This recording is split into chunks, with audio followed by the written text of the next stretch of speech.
Februari 1942 dengan berhasil direbutnya lapangan terbang itu, maka dengan mudah pula Banjarmasin diduduki oleh tentara Jepang.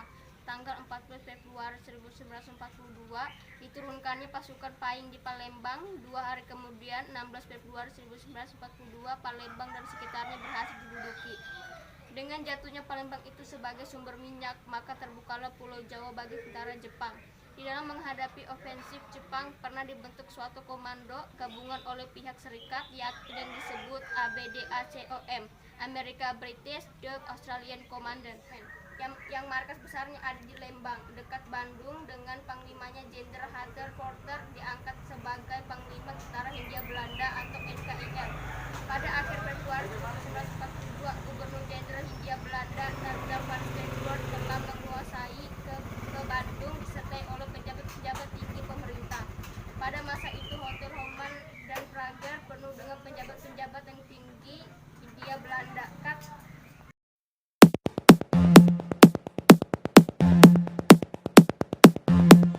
8 Desember 1941, secara tiba-tiba Jepang menyerbu ke Asia Tenggara dan membom Pearl Harbor, yaitu pangkalan terbesar Angkatan Laut Amerika Serikat di Pasifik. 5 jam setelah penyerangan atas Pearl Harbor itu, Gubernur Jenderal Hindia Belanda Tanda van Steenvoort menyatakan perang terhadap Jepang. Tanggal 11 Januari 1942, tentang Jepang mendarat ke Tarakan, Kalimantan Timur, dan esok harinya, tanggal 12 Januari 1942, komandan Belanda di pulau itu menyerah.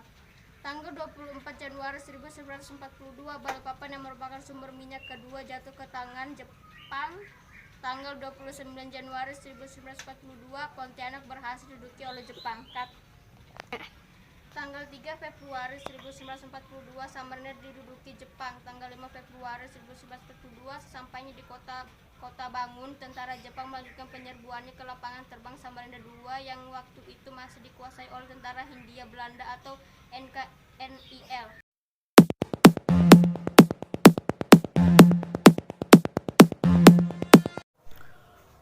Tanggal 1 Maret 1942, tentara ke-16 Jepang berhasil mendarat di 3 tempat sekaligus, yaitu di Teluk Banten, di Eretan Wetan atau Jawa Barat, dan di Kragan atau Jawa Tengah. Tanggal 1 Maret 1942, Jepang telah mendaratkan satu detasemen yang dipimpin oleh Kolonel Toshinori Shoji dengan kekuatan 5.000 orang di Eretan, sebelah barat Cirebon. Pada hari yang sama, Kolonel Shoji telah berhasil menduduki Subang. Momentum itu mereka manfaatkan dengan terus menerobos ke lapangan terbang Kalijati, 40 km dari Bandung. Setelah pertempuran singkat, pasukan-pasukan Jepang merebut lapangan terbang tersebut. Tanggal 2 Maret 1942, tentara Hindia Belanda berusaha merebut Subang kembali, tetapi ternyata mereka tidak berhasil. Serangan balasan kedua atas Subang dicoba pada tanggal 3 Maret 1942. Sekali lagi, tentara Hindia Belanda berhasil dipukul mundur. Tanggal 4 Maret 1942, untuk terakhir kalinya tentara Hindia Belanda mengadakan serangan dalam usaha merebut Kalijati dan mengalami kegagalan.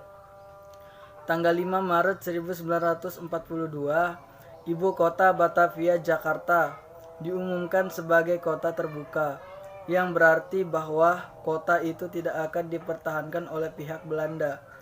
Segera setelah jatuhnya kota Batavia ke tangan mereka, tentara ekspedisi Jepang langsung bergerak ke selatan dan berhasil menduduki Buitenzorg atau Bogor. Pada tanggal yang sama, tentara Jepang bergerak dari Kalijati untuk menyerbu Bandung dari arah utara. Mula-mula digempurnya pertahanan di Ciater, sehingga tentara Hindia Belanda mundur ke Lambang dan menjadikan kota tersebut sebagai pertahanan terakhir. Tetapi tempat ini pun tidak berhasil dipertahankan, sehingga pada tanggal 7 Maret 1942 dikuasai oleh tentara Jepang. Tak lama sesudah berhasil didudukinya, posisi tentara KNIL di Lembang, maka pada tanggal 7 Maret 1942, pasukan-pasukan Belanda di sekitar Bandung meminta penyerahan lokal dari pihak Belanda ini kepada Jenderal Imamura, tetapi tuntunannya adalah penyerahan total daripada semua pasukan serikat di Jawa dan bagian Indonesia lainnya. Jika pihak Belanda tidak mengindahkan ultimatum Jepang, maka kota Bandung akan dibom dari udara. Jenderal Imamura pun mengajukan tuntutan lainnya agar Gubernur Jenderal Belanda turut dalam perundingan di Kalijati dan diadakan selambat-lambatnya pada hari berikutnya. Jika tuntutan ini dilanggar, pemboman atas kota Bandung dari udara akan segera dilaksanakan. Akhirnya, pihak Belanda memenuhi tuntutan Jepang dan keesokan harinya, baik Gubernur Jenderal Tjarda van Starkouwer maupun Panglima Tentara Hindia Belanda serta beberapa pejabat tinggi militer dan seseorang penerjemah pergi ke Kalijati. Di sana mereka kemudian berhadapan dengan Letnan Jenderal Imamura yang datang dari Batavia atau Jakarta. Hasil pertemuan antara kedua belah pihak adalah kapitulasi tanpa syarat Angkatan Perang Hindia Belanda kepada Jepang. Dengan penyerahan tanpa syarat oleh Letnan Jenderal H. Terpoorten, Panglima Angkatan Perang Hindia Belanda, atas nama Angkutan Perang Serikat di Indonesia kepada tentara ekspedisi Jepang di bawah pimpinan Letnan Jenderal Hitoshi Imamura pada tanggal 8 Maret 1942. Berakhirlah pemerintahan Hindia Belanda di Indonesia dan dengan resmi mulailah kekuatan pendudukan Jepang di Indonesia.